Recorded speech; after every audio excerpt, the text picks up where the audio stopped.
parce que le roi des Juifs, qui était Jésus, ne correspondait pas aux idées que les Juifs avaient chéries pendant des milliers d'années. Ils l'ont rejeté. Ils ont rejeté celui dont ils avaient tant besoin. Beaucoup de Juifs encore attendent aujourd'hui ce Messie en croyant qu'il serait autre que Jésus. Apocalypse 19, 16 décrit le jour où Jésus reviendra pour régner sur la terre.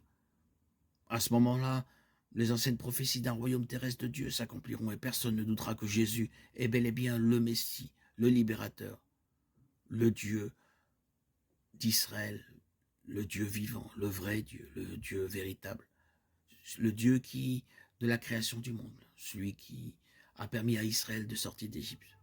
Et ainsi, toute nation, tribu et langue se prosternera devant le roi des Juifs, qui est Jésus, le roi Messie, celui qui a été renié par son propre peuple. Gardez le commandement sans tâche et sans reproche jusqu'à l'apparition de notre Seigneur Jésus-Christ.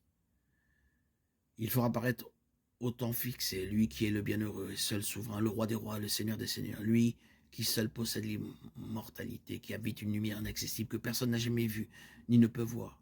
À lui soit l'honneur, la puissance éternelle. Amen. 1 Timothée 5, 14, 15.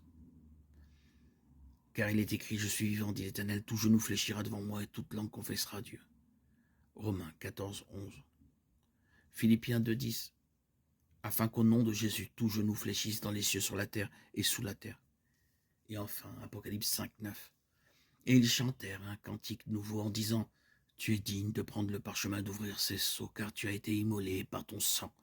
Tu as racheté des hommes pour Dieu de toute tribu, de toute langue, de tout peuple et de toute nation.